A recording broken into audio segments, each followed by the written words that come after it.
His war with Iran continues to spiral. Here at home, we saw once again how the president can't get out of his own way, often making things harder for himself and his party. Case in point, the economy. Inflation hit a 3-year high in May due to high gas prices from his war in Iran, as affordability continues to be the most important issue to voters. But this week, Trump scrapped a planned signing of a bipartisan housing bill, denying congressional Republicans a win right before the midterms and choosing instead to demand that they first pass his bill targeting federal elections. And now we have to pass the Save America Act to protect our sacred American elections. And you're fighting the Democrats and a few Republicans who are doing a tremendous disservice to this country. We have a few Republicans that are fighting it. Lisa Murkowski of Alaska. You should call her and tell her to get on the ball. She'll never win another election, I can tell you. She's got to vote. Remind you need 60 votes to pass that bill, so it's not just Lisa Murkowski. Joining us now, Eugene Robinson, Eugene, as we like to call him here, MS Now political analyst and Pulitzer Prize-winning columnist, and Jeff Mason, White House correspondent for Bloomberg. Thank you both for coming to the table. Jeff, I want to start with you. Is there any concern from Trump and the White House about how they're seeing Iran deal with the Strait of Hormuz? Not just the actual bombing of it, but the idea that they want people to go through the Strait of Hormuz the way they want them to, and this idea of making people pay for security through the Strait. Yeah, I mean, I think that concern is underlying this entire set of talks, and David laid it out really clearly in his last segment. I mean, this was not an issue before the war. And now the president and his officials have essentially been trying to put the genie back in the bottle with regard to the Strait of Hormuz and control of that strait and generally about oil passage in that region, all of which, again, were not an issue before the war started.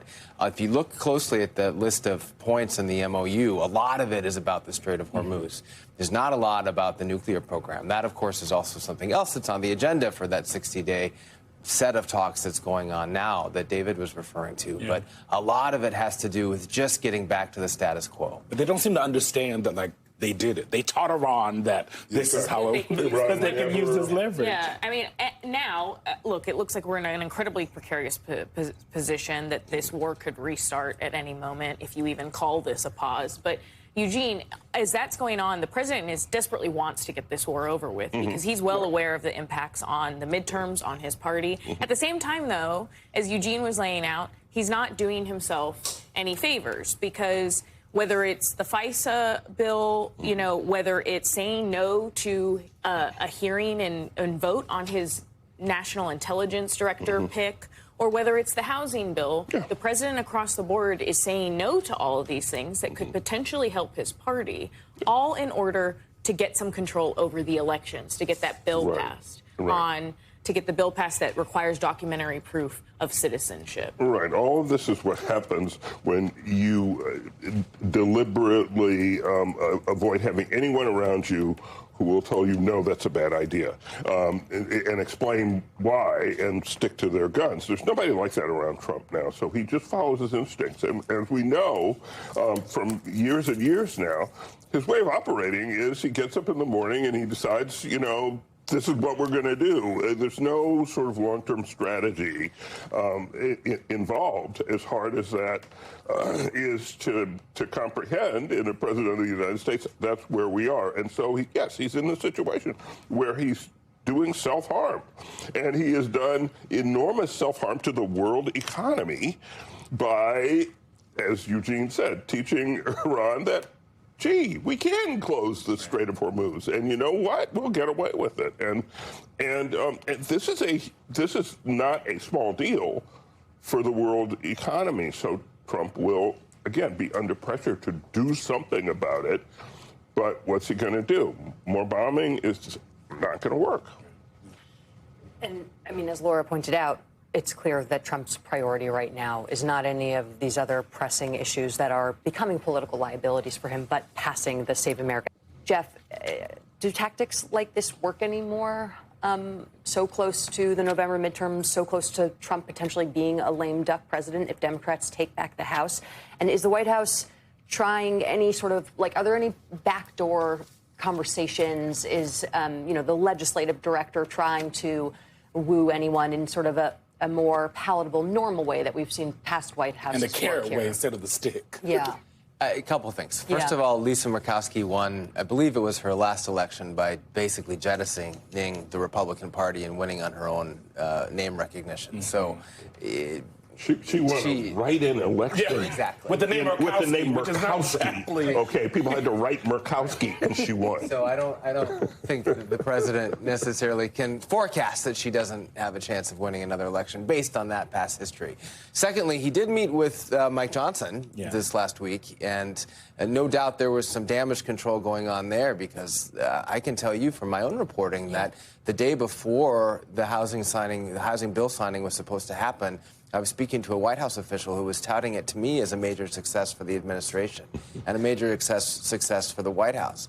So I think he probably caught his own people off guard by declining to sign that the next day, and that is a political problem for him and for his party, at a time when showing a little bit of legislative success wouldn't be all bad going into the midterms. That said, and I think this is an important. To be sure, the president has almost complete control over the Republican Party. We have seen in the last few months how he can end people's political careers through endorsements and through comments. So, yes, some of this looks like shooting himself in the foot, but he's got a very, very strong foot. So.